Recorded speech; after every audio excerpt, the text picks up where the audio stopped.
Hello, AAI students. Today we're going to talk about our very first assignment, our baseline project. It's called Lost Childhood Object. A baseline project is a way for us to sort of jump right into art making, and it gives us a sense of where we are as a class and where we are as an individuals and informs where we want to go from here. So this is called a lost childhood object because we're going to investigate and interview each other about our lost childhood cherished objects. We thought that it was a good way to get to know each other and talk about things that we don't normally talk about. So I think it's going to be fun. For those of you watching this video, you'll need to go back and in Google Classroom and click on the link to this video by the art assignment. And I'm not able to play a video within the recorded video. So watch this video. It explains the artist that inspired this and the whole project and the assignment. So go back and do that, and then you can go forward with this presentation. All right, so step one, the interview. We will randomly partner you with someone in this class. If you're watching this from home and you're absent, email your teacher and we will partner you with someone, okay? So tell your partner about an object that you made or cherished as a child. Be as specific as you can, describing the color, the materials it's made out of, its texture, its size, how it made you feel, all the memories involved with it. Be as specific as you can. And the person listening, you might want to take notes, and that's perfectly okay. So, for example, my cherished object was a stuffed animal called Yellow Dog. And yeah, guess what? I guess I wasn't very creative about naming my favorite stuffed animals because Yellow Dog was indeed a yellow dog. He was about this big. He was mustard yellow with sort of curly, soft, textured fur. His eyes were closed with like a plastic eyelashes. So, he was looked like he was sleeping. And he had a tiny little fabric, like stitched mouth, I think in black, and very floppy legs, like the legs just easily flopped around, very, very soft. So this is what was special about Yellow Dog. On the back of Yellow Dog's head, there was a snap attached, like a little tab with a little snap on it, so that you could snap Yellow Dog to your pajamas.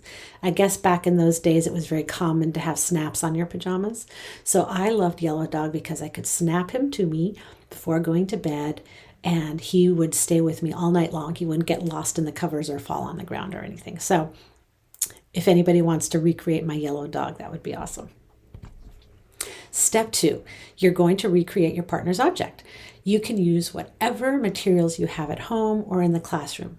Paper, cardboard, fabric, sewing, hot glue, sequins, anything you want. And we have a lot of sort of hidden supplies in the cabinet. So if you have a vision, talk to your teacher and we can work on finding the right supplies for you.